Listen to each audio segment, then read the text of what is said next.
Hello again.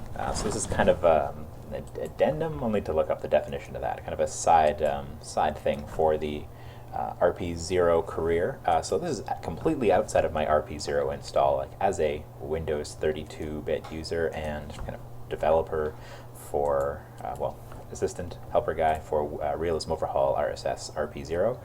I've got many installs. So I did a little research. The next thing the kind of particularly interesting thing to research, I might have missed something, but I'm watching back through Bob Fitch's videos actually to see if there's any cool benchmarks I want to hit first, is the Pioneer 1, which was launched in October 1958. And after that, there's the Explorer 6, which was launched in '59. So that's kind of where I'm at with Craft. I know I want something like this. This is Raidernick's version. I think he just completed some of these parts recently, and they of course look amazing. I just can't fit them. Two reasons I don't have them in my RP-0 right now. Well, one, I couldn't fit them for RAM. So this install doesn't even have RP-0. It just has Raidernick's probes and US launchers. And I'm already about to break the memory bank. And the other is that a lot like these parts, because they're so recent, he's made them so recently, they're not priced and placed in RP-0.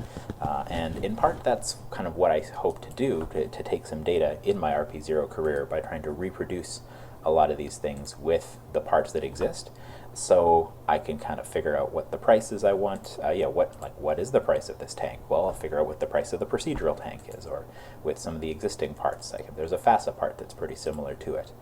So this is a Thor-Able craft. So this first stage is Thor, which uses this engine here that I intend to unlock, and I'm also looking at the unlock mechanism, because at this point in American rocket history, many of these engines are quite similar. So the LR, here, let me see if there's alt configs for it or not. Yeah, see, a lot of these are pretty similar configs. The LR79, NA9, the MB31, basically the same thing. Also the LR89 something. Here, let me quickly go check my note. Where are you, my note? Let's see. The LR89 NA3 config, which was the booster for Atlas. And then, these LR79 NA1 and the same thing NA9. Even the first stage of the Titan 1 kind of seems to be a two-nozzle version or two-engine version of this same thing, LR87 AJ3. Anyway, doing a lot of research and things. I find it interesting. I find it fun. So, or else I wouldn't do it. So I'm trying to figure out how exactly those engines should currently do unlock in RP-0 and how they should unlock. Because if two configs are the same, same thrust, same efficiency, same fuels, everything, they should unlock with the same unlock cost. Because in RP-0, this is my first playthrough ever with unlock costs. So it's interesting going. So this is kind of a middle video between that, where all of my RP-0 missions and trying to figure out what to do with it next. So this is I'm going to make a procedural version of this for my playthrough, but at the same time in the background I'm going to be taking a ton of data from the craft I end up making, which should be pretty much identical to this, figure out the cost of the stage, the cost of the engines, and then I can kind of transpose. I can take that information and note it down so we can use it to price these Raidernick parts, because the things that are a problem currently, why all of Raidernick's awesome new US parts. So this is the Pioneer, and he's got the Explorer. If you look here, there's a ton of craft. He's even made the craft files, which is awesome, because sometimes building the craft file is just difficult because there's so many little parts. You're not quite sure where they all go and where they're all necessary. So same reason that I like to make the FASA craft. He is nice enough to include that. So see, Explorer 6, pretty similar, just different payload, etc. So one of them is bound for the moon and one of them is bound not for the moon. It's Explorer 6. So yeah, he's if you want to just launch these cool historical looking craft outside of RP-0, Raidernick has the mods on GitHub, probably links elsewhere for 1.0.5 right now. And and I'm just kind of trying to figure out how they should be. So the two difficulties, right? Pricing for RP-0, well, I can work that out by building basically the same thing with what we already have, noting down the prices, and then we have a great starting point for price estimates for all the parts in the Raidernick pack. You just kind of have to break it down, like if he has these separate fins, come up with a good estimated fin price, things like that, right? So that's why there'll probably be a gap in my actual production of my previous video and my next one.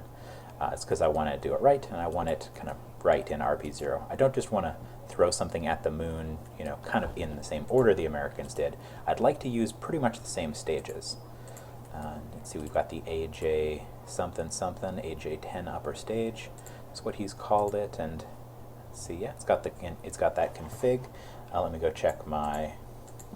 Oh, I don't have that window open. That's okay. But yeah, I'm pretty sure that's the config. I think another one used that engine as well.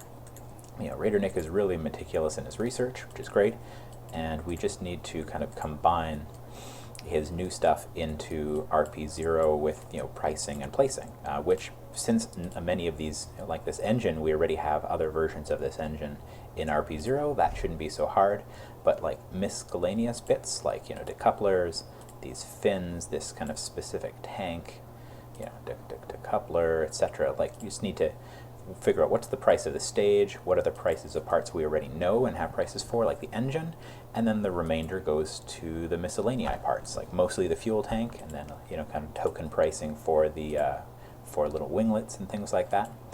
So good times. But yeah, this so you know what I'm doing in the background.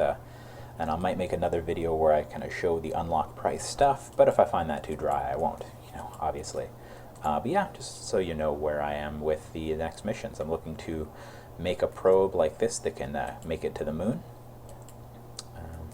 Well, not like exactly like this one. The Pioneers are meant for the moon. And interplanetary space. Basically, the next light thing that can, and this is Juno II, which uses a similar engine, actually. If you do take a look, the S3 family of engines, basically the same stats, right? So that's the problem.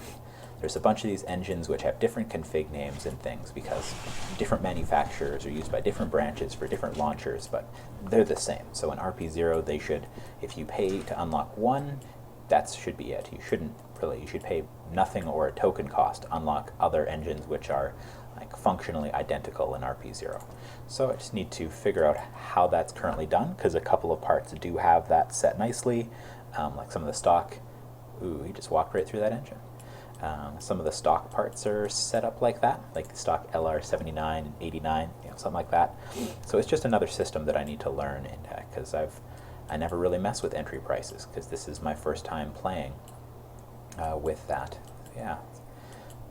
Yeah, so thanks for watching. Hopefully that gives you an explanation of what I'm doing, as well as just what goes into setting up all these parts for Realism Overhaul and RP-0. It's a lot of work. Everything from the gorgeous models that Raidernick makes for parts like this, through the detailed configurations of the right mass and size, and thrust configurations for the engines.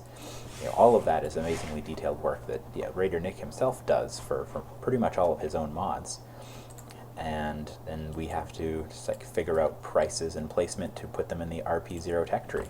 And once KSP 1.1 rolls around, we'll have the memory space that you can load all these mods in, because you'll have 64-bit memory. So once these are placed and priced, and we're in 1.1, memory won't be a problem. So I look forward to my first, or one of my KSP 1.1 playthroughs being with these actual parts once we've placed and priced them, and once we've got the memory space to use them.